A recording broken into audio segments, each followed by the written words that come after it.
வந்து for int I is equal to 0 I less than first word நமக்கு என்ன S. So S dot லென்த்தை விட கம்மியாக இருக்கணும். அது ஃபுல்லாக ட்ராவல்ஸ் பண்ணி வரணும். நம்ம என்ன எடுக்க போகிறோம்? கேரக்டர். ஒரு கேரக்டராக எடுக்கணுமா? ஸோ கேரக்டர் சிஹெச் வந்து என்ன? S dot character at of i ஒரு லெட்டராக எடுக்கிறேன். இப்போ என்ன பண்ணணும்? எனக்கு ஹெச்எம், அதாவது ஹேஷ் மேப் டாட் புட். இந்த இடம் தான் லைட்டாக குழம்பும். ஃபஸ்ட்டு கீ நம்மளுக்கு கேரக்டர், அதாவது ஃபஸ்ட்டு அனகிராம்னு இருக்குன்னா ஏ, அதான் நம்மளோட ஃபஸ்ட்டு இது கொடுக்குறோம்.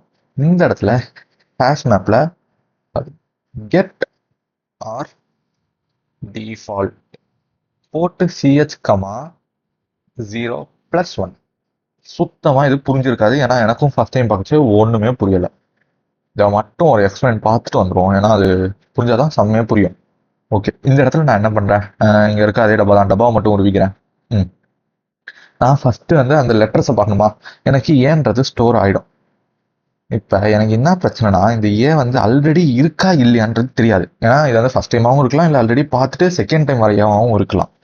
அப்போ நான் என்ன பண்ணுறேன்? கெட் ஆர் டிஃபால்ட் ஆல்ரெடி இருக்கு. ஃபார் எக்ஸாம்பிள் இப்போ ஆல்ரெடி இருக்குன்னா கெட் ஆர் டிஃபால்ட் வந்து எனக்கு ஏ வந்து 1ன்னு வந்துடும். அப்போ இந்த 0 இப்போதைக்கு மறைச்சிருங்க. நமக்கு வந்து கெட் ஆர் டிஃபால்ட்டில் ஏ இருக்குன்னா 1ன்னு இருக்கும். இப்போ செகண்ட் டைம்